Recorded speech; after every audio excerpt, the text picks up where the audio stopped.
আসসালামু আলাইকুম। আজকে আমরা যে টপিকটা পড়বো সেটা হচ্ছে বেসিক অফ ডিফামেশন। ডিফামেশন কি, ডিফামেশনের যে কন্ডিশন গুলো আছে সেটা পড়বো। Presented by all thoughts good.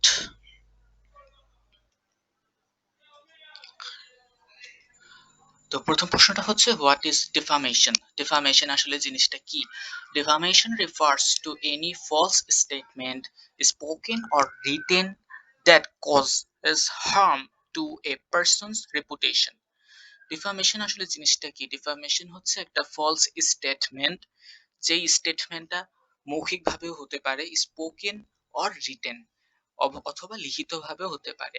আপনি কোনো মানুষের নামে একটা মিথ্যা স্টেটমেন্ট দিবেন মৌখিক অথবা লিখিতভাবে, যেটার কারণে ড্যাট কজেস আমরা যেখানে খেয়াল করি যে ড্যাট কজেস, যেটার কারণে harm to a person's reputation, যেটার কারণে একটা মানুষের রেপুটেশন, মান সম্মান হানি ঘটবে। তো এইটা হচ্ছে মূলত ডিফামেশন। তো টাইপস অফ ডিফামেশন, ডিফামেশন দুই ধরনের আছে, একটা হচ্ছে লায়াবল আর একটা হচ্ছে স্ল্যান্ডার। তো লায়াবল কোনগুলাকে বলতেছি? লায়াবল বলতেছি হচ্ছে রিটেন অর রেকর্ডেড, যেই স্টেটমেন্ট গুলা রিটেন অথবা রেকর্ডেড ভাবে থাকে সেগুলাকে আমরা লায়াবল বলতেছি। আর যে স্টেটমেন্ট গুলা স্পোকেন অর গেস্টার্ড, গেস্টার্ড মানে হচ্ছে অঙ্গভঙ্গি, মৌখিক এবং অঙ্গভঙ্গি আকারে কাউকে করা হয়, সেটা হচ্ছে স্ল্যান্ডার। তো রিটেন অর রেকর্ডেড এর উদাহরণ যদি আমরা বলি, যে পত্র পত্রিকায় অনেক সময় আমরা অনেকের নামে মিথ্যা খবর বা মিথ্যা কিছু যা তার সম্মান হানি করে এমন কিছু ফুটে ওঠে। আর স্ল্যান্ডার বলতে বোঝাচ্ছে হচ্ছে স্পোকেন অর গেস্টার। অনেক সময় আমরা মৌখিকভাবে একজন আরেকজনের গীবত করে থাকি। এই গীবত ও শব্দটার সাথে আপনারা পরিচিত না থাকতে পারেন, এটা হচ্ছে একজন আরেকজনের সম্পর্কে খারাপ কিছু বলা। হ্যাঁ, স্পোকেন অর রিটেন। তো স্পোকেন যেটা ওটা হচ্ছে স্ল্যান্ডার, রিটেন অর রেকর্ডেড যেটা সেটাকে আমরা বলছি liable. Defamation of liable, defamation of slander. তারপরে আসি proof of damage. Proof of damage মানে এটা প্রমাণ করতে কখন হবে আর কখন হবে না। তো লায়াবলের ক্ষেত্রে আমরা আগেই বলছি যে যেগুলো হচ্ছে রিটেন অথবা রেকর্ডেড থাকে সেগুলোকে আমরা বলতেছি লায়াবল ডিফামেশন। তো প্রিজাম্ড ইন মোস্ট কেসেস, কেন বেশিরভাগ কেসে এটা প্রিজাম্ড করা হয় বা এটাকে বুঝে নেওয়া হয়? হ্যাঁ, কেন বুঝে নেওয়া হয়? কারণ এখানে তো প্রমাণ করার কিছু নাই, কারণ অলরেডি ওই স্টেটমেন্টটা রিটেন অথবা রেকর্ডেড ফর্মে আছে। আবার বলি, অলরেডি ওই স্টেটমেন্টটা রিটেন অথবা রেকর্ডেড ফর্মে আছে। যেহেতু এটা রিটেন অর রেকর্ডেড ফর্মে আছে, সেখানে এটার কোনো প্রমাণ করার কিছু নাই। প্রিজাম্ড ইন মোস্ট কেসেস, বেশিরভাগ কেসেই এটা প্রমাণ করতে হয় না, এটাকে বুঝে নেয়। কে বুঝে নেয়? জাজ বুঝে নেয়। তারপরে আসি স্ল্যান্ডারে প্রুফ অফ ড্যামেজ। স্ল্যান্ডারে প্রুফ অফ ড্যামেজ করতে হয়, needs proof to actual damage.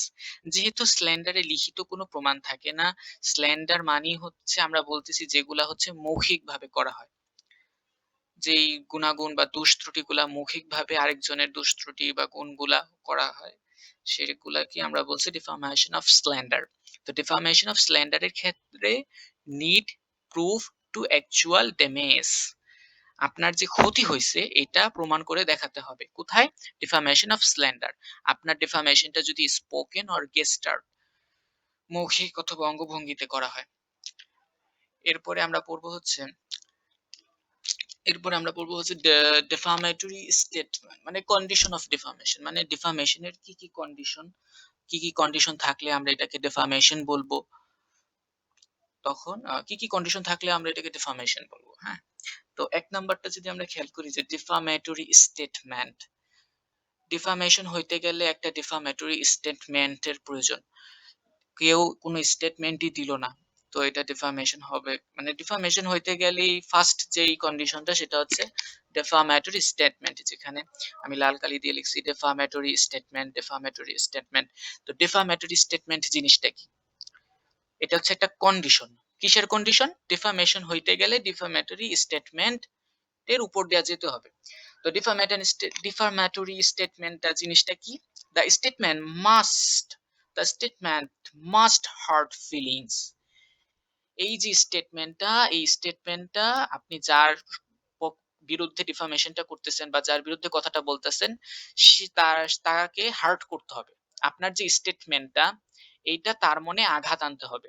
The statement must heart feelings, causes harm to a person's reputation।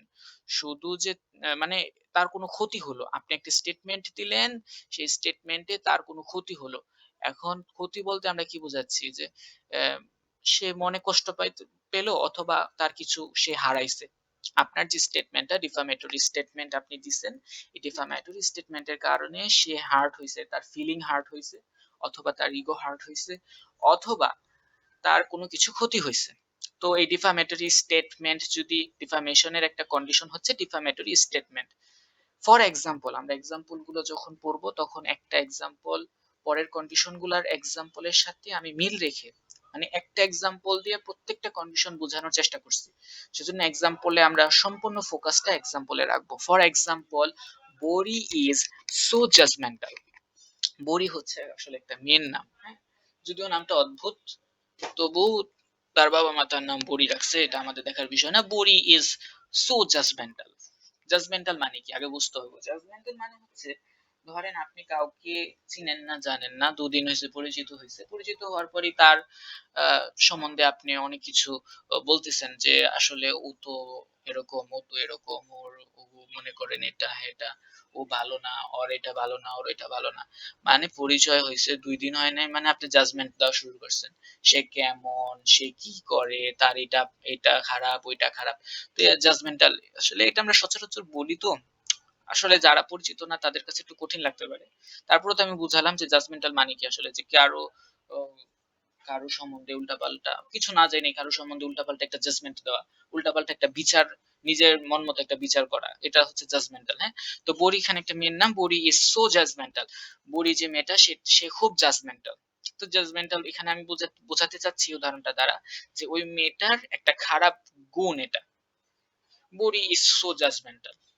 তো এই জিনিসটা, so the body feel heart, তো ওই মেয়েটা হার্ট হতে পারে, আমার এই কথাটা শুনে ওই মেয়েটা হার্ট হতে পারে, যেহেতু আমি মেয়েটার নামে একটা এলিগেশন আনলাম।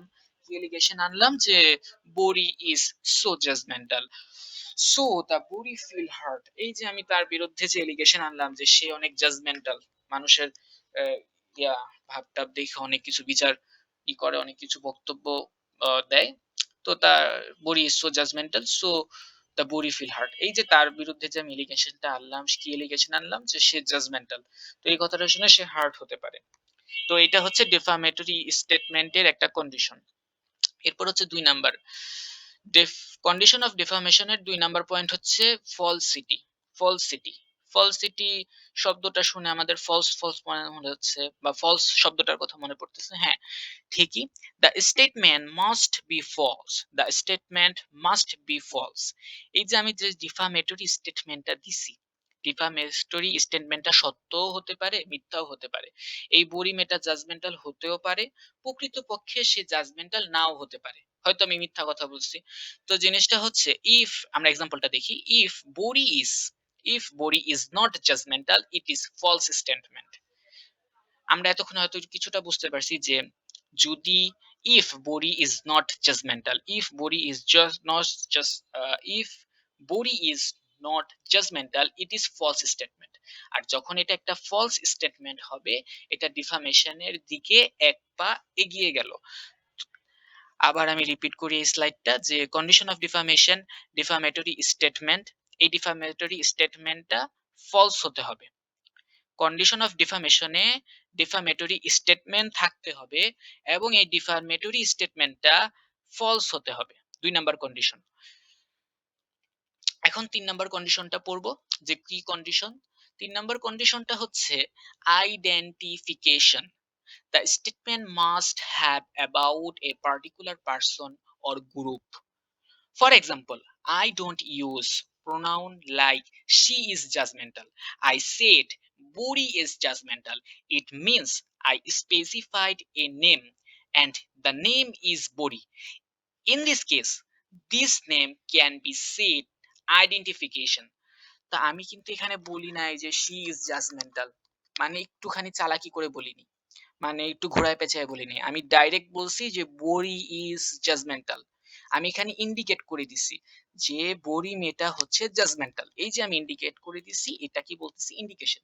যেহেতু আমি এখানে ইন্ডিকেট করে দিছি, তার মানে এটা ডিফামেশনের একটা কন্ডিশনের মধ্যে পড়লো, ডিফামেশনের দিকে আরেক পা এগিয়ে গেল। তারপর হচ্ছে 4 নাম্বার পয়েন্ট, পাবলিকেশন। পাবলিকেশন মানে কি? পাবলিকেশন হচ্ছে একটা আরেকটা কন্ডিশন, যেই কন্ডিশনটা হচ্ছে থাকলে আমরা বলতে পারবো এটা ডিফামেশন হইছে। তো পাবলিকেশন জিনিসটা কি? পাবলিকেশন জিনিসটা হচ্ছে the defamatory statement must be communicated to at least one third party.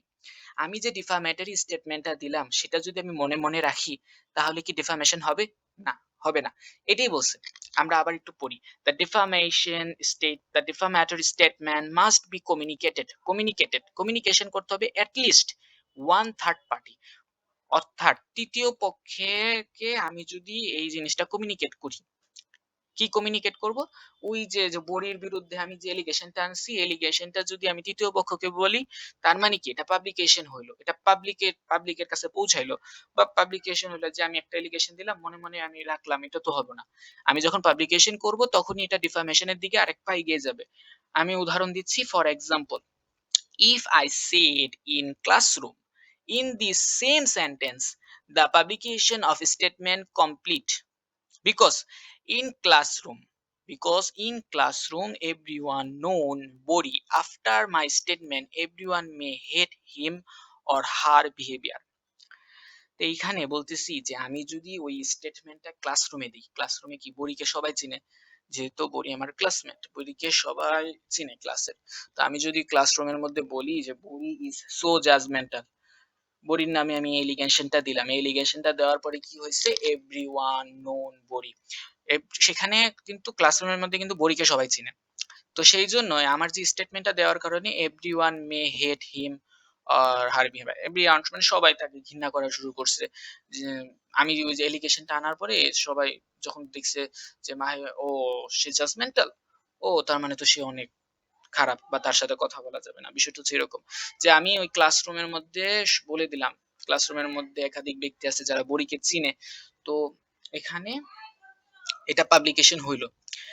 আবার যদি নিচে একটু তাকাই যে if I said in my mind or a empty room or a room where no one known her, they just listen the fact and understand Bori is a girl who are judgmental. It means if Bori appear in front of their eye, they cannot recognize her. In this case, the publication of defamatory statement incomplete. এই পরের যেই পার্টটা, এই পরের পার্টে আমি এটাই বোঝাতে চাইছি যে আমি যদি খালি রুমে বা এমন কোনো জায়গায় আমি এই বড়ি সম্পর্কে উল্লেখ করি যে বড়ি হচ্ছে একজন জাজমেন্টাল মেয়ে, তো সেইখানে এটা ডিফামেশন হবে কি হবে না? তো সেইখানে কিন্তু পাবলিকেশনই হলো না। পাবলিকেশন কখন হবে? যখন আমি তৃতীয় পক্ষকে জানালাম, হ্যাঁ বিষয়টা ঠিক আছে, বাট তৃতীয় পক্ষ তো জানতে পারতেছে না, মানে আইডেন্টিফিকেশন নাই। তৃতীয় পক্ষ তো বড়িকে চিনে না। বা আমি এমন ভাবে তৃতীয় পক্ষকে বলতেছি যে আমাদের ক্লাসে একটা মেয়ে আছে, সে হচ্ছে অনেক জাজমেন্টাল। তো এখানে কিন্তু আইডেন্টিফিকেশন নেই, আমাদের ক্লাসে অনেক মেয়ে আছে, তো এখানে আইডেন্টিফিকেশন নাই, এটা ডিফামেশন হবে না। নিচের উদাহরণটা যদি আবার পড়ি যে এইখানে where no one known her, যেখানে তাকে কেউই চিনে না। ধরো ওই আমি এমন কিছু লোকদের সামনে বড়ির এই চরিত্রটা সম্পর্কে বললাম, সেই লোকেরা বড়িকে চিনিই না। বড়ি যদি তাদের সামনে আসে, চোখের সামনে আসে, তারা বড়িকে চিনবে না। আবার বড়িও তাদের চিনে না। সুতরাং তাদের কাছে কিছু বলা না বলা এটা বড়ির আসেও না, যায়ও না। সুতরাং আমরা যদি এমন কাউকে বলি যে যারা বড়িকে চিনে, এবং বড়ি যাদেরকে চিনে তাদেরকে যদি আমি এই বড়ির নামে এই কথাটা বলি, তখন সেটা ডিফামেশন হবে। আশা করি বুঝাতে পারছি। যদি না বুঝাইতে পারি, এখানে যে আবার পড়বা, ফর এক্সাম্পলটা এইখান থেকে শুরু করে এই লাস্ট পর্যন্ত পড়লে আশা করি বুঝবা। পরে হচ্ছে 5 নাম্বার জিনিসটা হচ্ছে হার্ম টু রেপুটেশন। ডিফামেশনের সবচেয়ে বড় যে জিনিসটা সেটা হচ্ছে হার্ম টু রেপুটেশন। ডিফামেশনের সবচেয়ে বড় কন্ডিশন হচ্ছে এটাই, সেটা হচ্ছে হার্ম টু রেপুটেশন। আপনার যে সম্মানের ক্ষতি হতে হবে, বা আপনার কিছু ক্ষতি হয়েছে, the statement must lower the person's standing in society.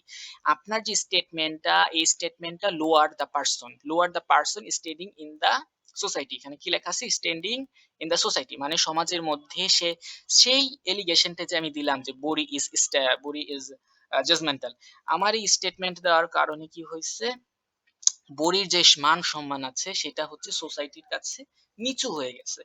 For example, after my statement every one start ignore her, no one help her in any situation, it is clear that for my statement the reputation of body hamper badly.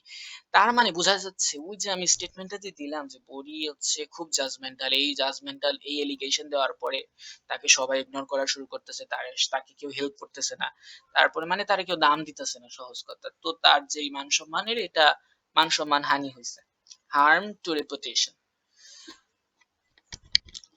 আসসালামু আলাইকুম, তো মনে হয় হচ্ছে slide শেষ, হ্যাঁ, thank you very much, all thoughts good. If you understand my whole class, then please subscribe my channel, like, comment, stay with me and learn interesting things.